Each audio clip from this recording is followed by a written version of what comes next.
Hello folks, this is Senile Sarge, and today we're going to do a quick roll-up of the delay associated with Valheim's next update that was supposed to be launching here pretty quickly. And the news is pretty sad, but that's okay. Let's get after it.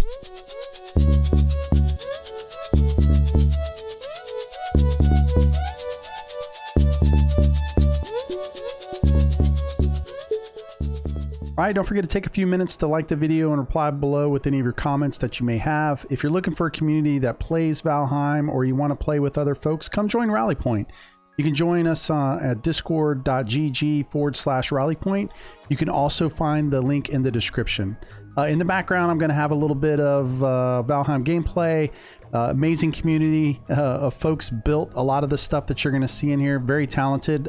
They're obviously not me. I just put up a couple pieces of wood and call it a day, but they are out making some really cool stuff inside of our servers that we have.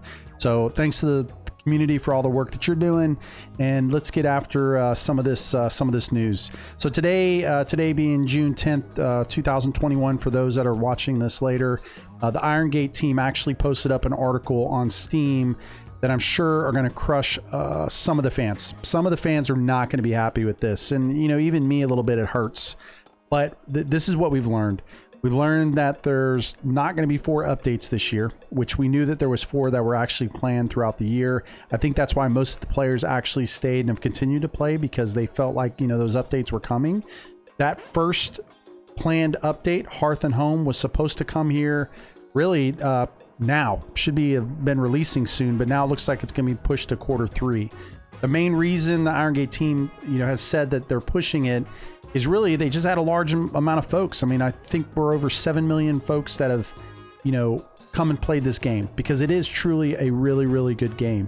With that, though, not expecting that, you've had thousands of problems and things that needed urgent fixes. So, you know, the beginning portion of the game, they were spending a lot of time fixing that. And that's kind of what they put forward as the problem. Me personally, I think it's multiple things.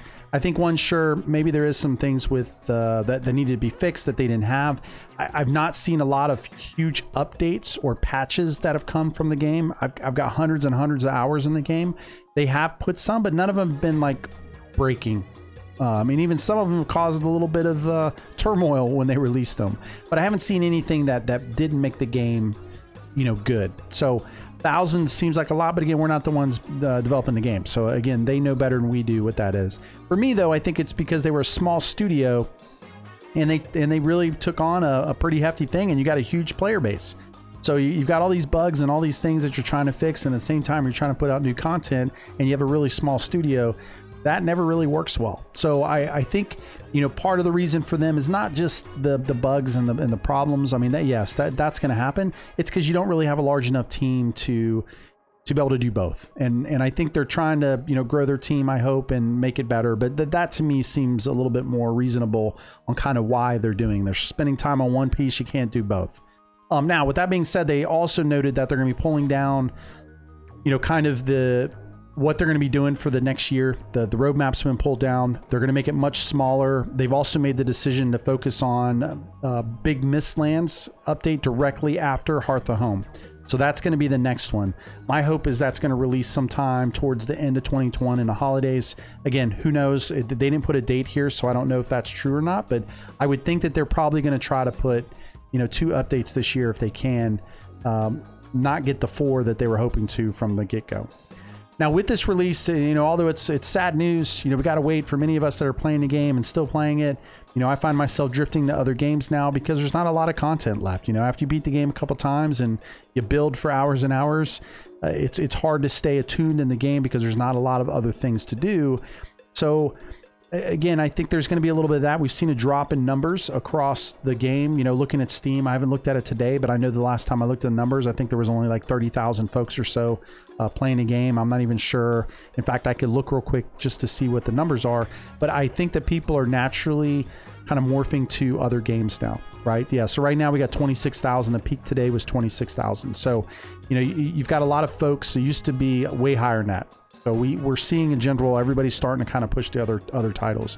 They did say, though, they're going to be releasing other things. So we're going to talk about those things that are going to be coming with Hearth and Home, which to me, are good. They're the needed aspects. The first one is new build pieces. So we're going to get dark wood roofs and also window hatches. I think both of those are really cool. There's nothing better than putting windows in, you know, and if I could just have something that I could close, that would be amazing. And obviously the community has noted it multiple times, and bam, you're getting it. I also like the idea that you get different colored roofs. You know, I think that's one of the main areas that I always talk about. It's just the roofs. There's not a lot of options. Well, it looks like they're actually starting to move towards something that's going to be a little bit better. The next thing, everything that everybody loves is the cooking. I think I spend more time in this game cooking than I can probably tell you, but they're adding cooking station extensions in this. So there's gonna be spice racks, butcher tables, pots and pans. They're gonna be implementing new food system, placing more of it on, you know, boosting your health and stamina. You know, if you want to be tanky, then great. You know, we're going to be able to stockpile up on this type of food. If you want to be lean and mean, then we're going to give you this type. So I think this is going to be interesting to see what they do with the new cooking station extensions. And more importantly, they're also bringing new foods. So you're going to be able to take advantage of the cooking station extensions. You're now going to have 10 more recipes, and some of them that they named here, I love the names. So I love how this this development team is. But Ice Cream, and then I is EYE, right? Ice Cream, chocolate smoothie, various wolf meats, and more. So I'm looking forward to that. I think that'll be a good addition. Food is always an interesting part of the game and to cook. So I'm looking forward to those pieces. The other thing is you're going to have plantable onions. They're going to have pretty onion flowers on top of it. So we saw a couple pictures. You're going to see the pictures here on the video. I mean, I think all of these are good. The important part is they said that this is just a small list.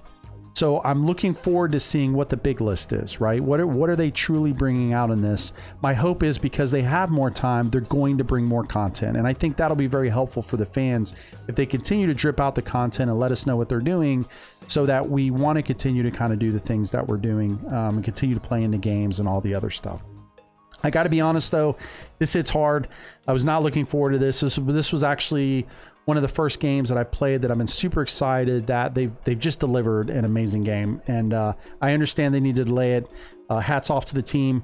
The worst thing you can ever do is have to write one of these and tell folks you got to delay it. But the hope is with this extra time, they bring out some really good, impactful things that the community want. And they mentioned that they're going to do that. You know, they're looking at other things that all of you that are listening to this video are writing, so that they can implement other things as we get closer to that, right? So they're striking a balance between being transparent and then, of course, you know, trying to keep things to themselves. So I hate that we didn't get it. I'm sure most of you are. It's sad news. I wish it wasn't happened, but it is. You know, I'm glad that they're keeping the community informed. That's one thing they've done a pretty good job of throughout this thing. I just hate to see the numbers keep going down, and I think unfortunately that trend's going to continue until we get closer to the update. So my real question to you is, what do you think of the delay? What kind of impact do you think it's going to have on the game in general? You know, are there things that you hope that they put out, you know, on this update now that they've got to Q3? Are there things that you would like to see? Well, hopefully this video helps you know kind of what's happening with the game and why there's a delay. You hate to hear it, but it's here. As always, thanks for watching the video, and we'll see you on the next one. See you now, Sarge, signing off.